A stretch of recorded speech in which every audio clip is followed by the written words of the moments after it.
Alors, dans cette vidéo, on va voir un petit peu comment interagir avec une sonde de température. Là, je l'ai laissée dans l'eau pour qu'elle descende.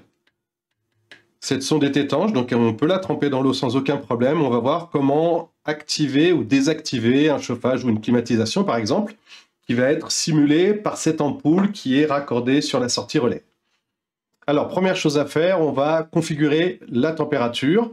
Donc, on reste appuyé sur la sonde, on va lui donner des ordres, on clique sur plus. Donc là, above, c'est au-dessus. Si je clique sur le plus, on passe en moins, puisqu'on peut aller mesurer des températures négatives. Donc je reste en positif.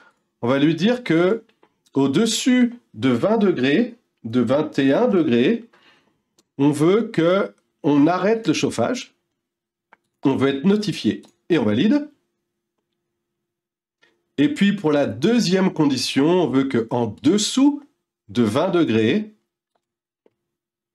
on va allumer le chauffage. On veut de la même façon être notifié, on valide. Voilà, pour la configuration de la sonde, c'est fini. Donc je trempe la sonde dans l'eau pour que la température descende. Voilà, donc là, on va sur l'application, on voit ici actualiser. J'actualise et on est à 17,8, c'est juste, on alimente le chauffage. Je sors la sonde de l'eau, je vais la réchauffer, et lorsque l'on va passer au-dessus de la température voulue, on va éteindre la lampe, ce qui fait que ça va éteindre le chauffage. Donc là, on peut, entre deux, actualiser si on veut, pour avoir la nouvelle température, 20,8. On va bientôt être à 21 degrés. Même si on n'actualise pas, de toute façon, l'effet se fait, vous voyez. Donc là, voilà, on est passé à 21,6. Le chauffage a été désactivé.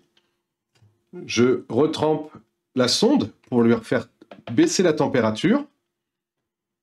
Et quand elle va repasser en dessous des 20 degrés, elle va remettre le chauffage en route. Donc la lampe va de nouveau s'allumer. Je ne vais pas actualiser exprès, puisqu'on n'est pas là toute la journée pour actualiser. Voilà, donc là, elle s'actualise toute seule. 18,6, c'est normal. La lampe s'est allumée, le chauffage s'est mis en route. On peut faire exactement la même chose avec la climatisation. Voilà.